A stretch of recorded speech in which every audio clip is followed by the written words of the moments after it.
Hello, Anima electrical. হ্যাঁ বলছি, আপনি কে বলছেন? হ্যাঁ, আমি বাপি বলছি। হ্যাঁ বলুন।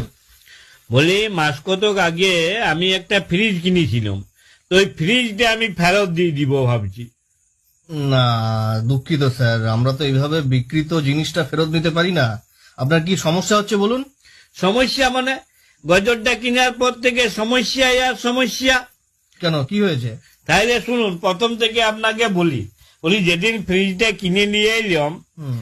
তো বলি কি রাখবো কি রাখবো, তো আপনারা বলেছিলেন যা রাখবেন টাটকা তাজা থাকবে। তো সেদিন বুঝলেন গিন্নি গরম গরম মুড়ি ভেবেছিল, হুম। তো আমি ওই মুড়ির তিনটাই ফ্রিজের মধ্যে রেখে দিলাম। তো সকালবেলায় বুঝলেন এমন মিয়াইছে যে মানুষের মুখে দিয়া তো দূরের কথা, কুকুরগুলো পর্যন্ত মুখে দেয় না একগা। আরে বাবা, আপনি মুড়ি রাখতে গেলেন কেন? অন্য কিছু খাবার জিনিস রাখতে পারলেন না? রেখেছিলাম, বিস্কুটের ডিব্বাটাও রেখেছিলাম। ইস, বিস্কুট গুলো আবার রাখতে গেলেন কেন? ওটা তো নিশ্চয় নরম হয়ে যাবে। আর নরম, পাতলা পাতলা পায়খানার মতন এমন ল্যাটপেটা হয়ে গেছিল একগা।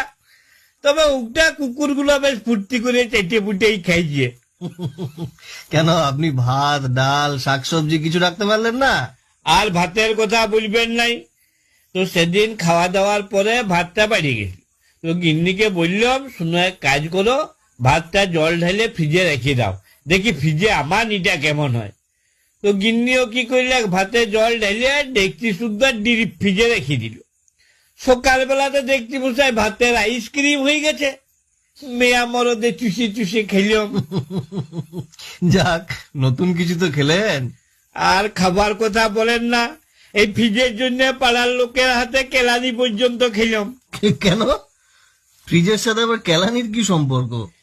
আর বলেন না মশাই, সেদিন বুঝলেন পাশের ঘরে সকাল থেকে দু ভাইয়ে দমে চেঁচামেচি করছে। তো আমি অনেকক্ষণ ধরে শুনে আর থাকতে লাগলাম, দিয়ে ওদিকে যে পরে বলি শোন, তোরা এত মুখে মুখে না চেঁচাইয়ে ফাটাফাটি গুতাগুতি লাঠালাঠি যা পারবি কর, যত বরফ লাগবে আমি দিব, তোরা ঘষবি। আমি নতুন ফ্রিজ কিনেছি, বরফের অভাব হবে না। তো তাহা মশাই নিজেদের গন্ডগোল তো থেমে গেলে, যে দু ভাইয়ে মিলে আমাকে একদম কাটলা পাড়া করে দিলে। ইস, আরে এসব ঝুট ঝামেলার মধ্যে আপনার থাকার কি দরকার ছিল? বলি, নতুন ফ্রিজ কিনেছি, যদি কিছু লোকের উপকারে লাগে তো লাগুক। তো তা মশাই আজকালকার দিনে যাচ্ছে লোকের উপকার করতে নাই।